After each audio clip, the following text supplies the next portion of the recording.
Christmas time, the holidays. Is this the way they end for me here in this place, a mental hospital they call it? That's a fancy name, that is, but I know a better.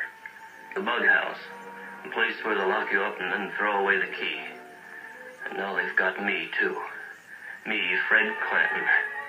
Fred Clanton, Fred Clanton. Is that really my name? Oh, everything's so mixed up. These grounds, these buildings, they're all so dark. Everything's dark, even the sky. I'll never get out. It's easy to talk about Warner Brothers' new motion picture, Who's Afraid of Virginia Woolf? He's the associate professor of history. She's his wife. The essence of Ivy League charm to students and friends. Newcomers led by their charming host and hostess to the hell that hides behind those ivy-clad university walls.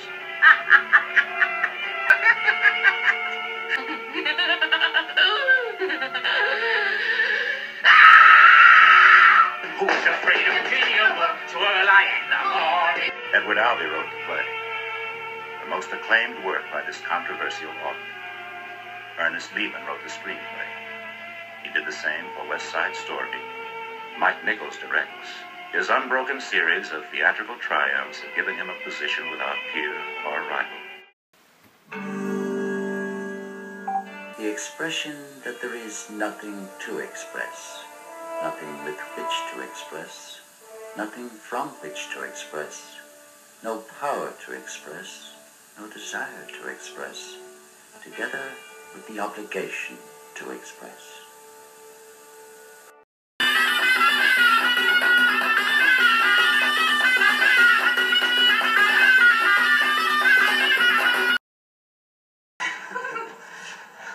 Leave this place very soon, and all the stuff that goes with it.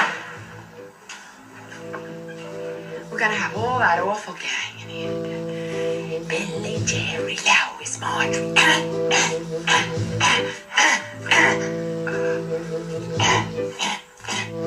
Listen, I feel fine. It really began with the subject matter. I've always been extremely interested and affected by what happens in the world. I didn't feel I had the skill as a writer to write about such things, because if you do it badly it can be atrocious, and I didn't feel I had the language at my fingertips or my disposal yet. My face to her breast, her eyes, my hand on her. fuck life, We lay there without her moving, eyes, but under us fuck life, all moved stop her and eyes, moved us gently fuck life, up and down fuck and from side to side. The only social function of art is to fuck things up. It has no other social function. Absolutely none.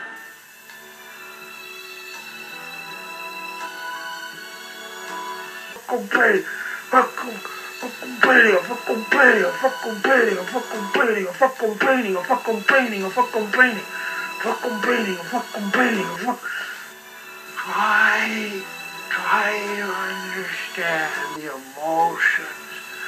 Try to see my way. Try to feel God, God, God, God, God, God.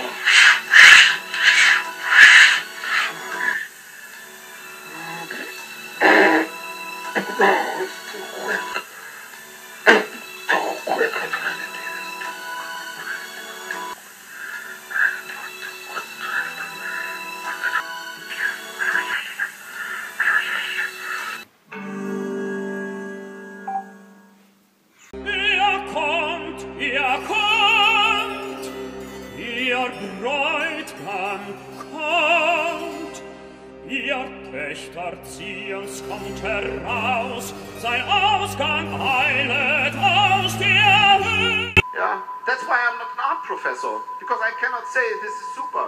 I don't know it. I just don't know it. I'm not a judge. I'm not the guy who says you are right, you are wrong.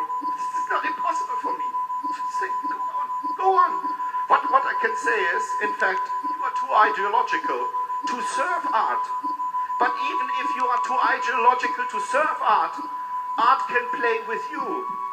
Because when you are sleeping, you are doing art. When you're on the toilet, you're doing art all the time. Because the digestion is stronger than your ideology. If you have to piss, you have to piss. Yeah, God will not help you. Artful TV presents Art and Appropriation. When does artistic freedom become copyright infringement?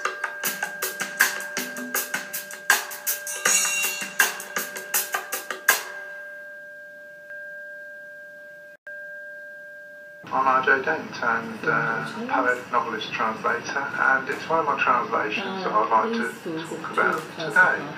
It's this.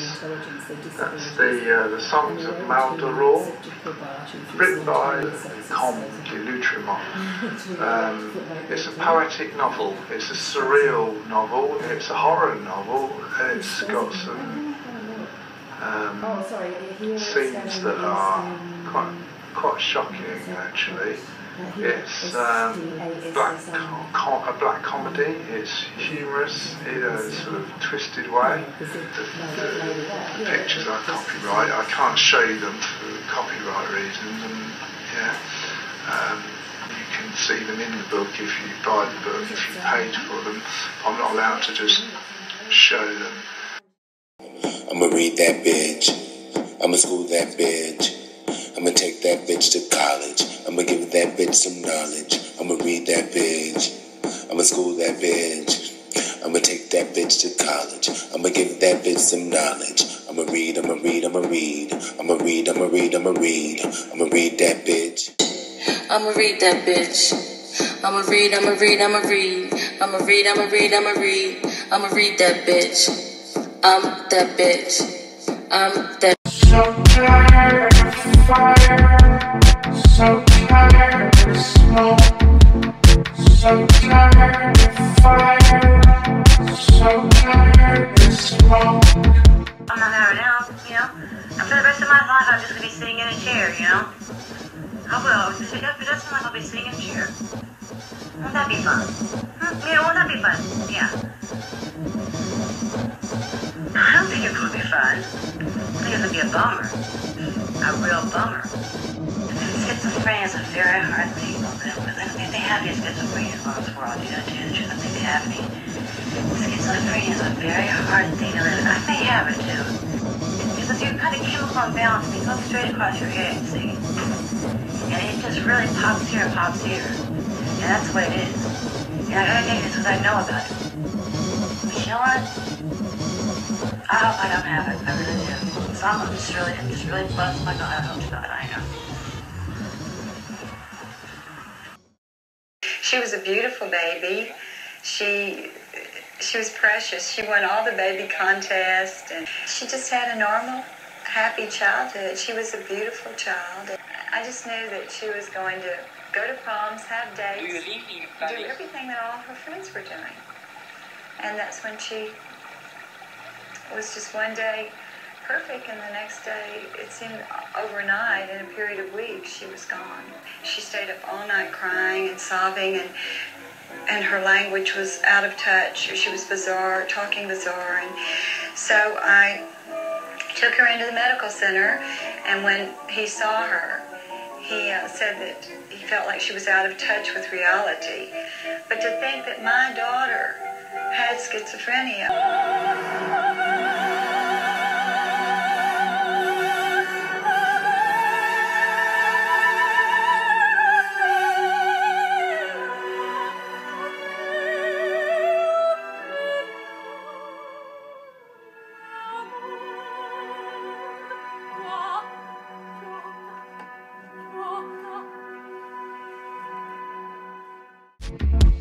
So tired, so tired, so tired, so tired. came on suddenly. It was, he was in college. By mid-semester exams in January, he was calling home 2 or 3 times a day, and then 4 and 5 times a day, and then in the middle of the night. We could not understand this. We just didn't know what was happening. And finally, on Thursday, before his final exam started on the following Monday, he called and he said, Mom, my mind is going. I'm losing my mind. I know how to angle myself for the rest of the men, you see. That's why I did that too. That's why I did that thing at that point, you know. And I want Fritz and all to know the praying mantis and the spider and the grasshopper.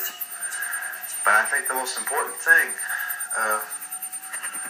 the devil can do is to self-sacrifice and coordinate the Kmart law. And in fact, I've really swayed my charms towards going forward in the straighthood. But I think every doctor knows that there's no such thing to believe in straighthood and to go ahead forward. It's kidney stones and stuff like that. You know, Dad's a son of a bitch. Bob, do you know how long you've been sick? About a year. Just recently? No, it's been about a year and 2 months. Bob doesn't realize he's been sick for 17 years.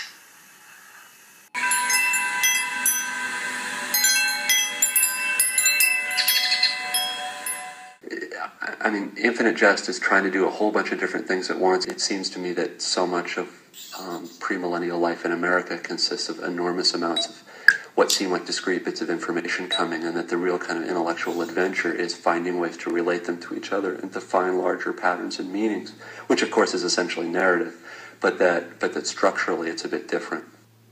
I mean, this is the great nightmare when you're doing something long and hard is